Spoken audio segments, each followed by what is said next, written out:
નમસ્કાર, સત્યમેવ જયતે લાઈવ ન્યૂઝમાં આપનું સ્વાગત છે।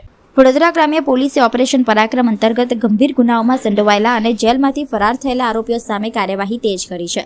આ અભિયાન હેઠળ સાવલી પોલીસ સ્ટેશનના હત્યાના ગુનામાં વચગાળાના જામીન મેળવી ફરાર થયેલા આરોપીને એસઓજીની ટીમે ઝડપી પાડ્યો છે।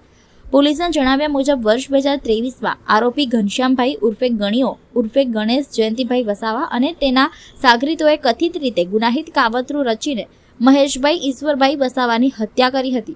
મૃતકની મોટરસાઇકલને અકસ્માતગ્રસ્ત કરી તેનું અપહરણ અને હત્યા કર્યા બાદ લાશને સગેવગે કરવા ખેતરમાં નાખી અને મોટરસાઇકલ કેનાલમાં ફેંકી દેવામાં આવી હોવાનો આરોપ છે।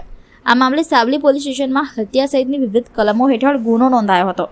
આ કેસમાં જેલમાં સજા ભોગવી રહેલા ઘનશ્યામભાઈ ઉર્ફે ગણિયાએ કરજણની નામદા ડિસ્ટ્રિક્ટ એન્ડ સેશન્સ કોર્ટમાંથી 28 જુલાઈથી 16 ઓગસ્ટ 2026 સુધીના 20 દિવસના વચગાળાના જામીન મેળવ્યા હતા।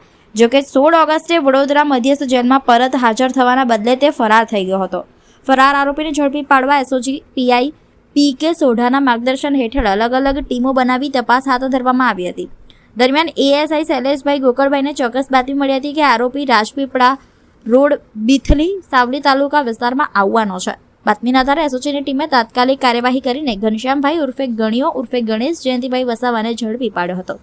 પકડાયેલા આરોપીને કાયદેસરની કાર્યવાહી બાદ વડોદરા મધ્યસ્થ જેલ ખાતે સોંપવામાં આવ્યો છે।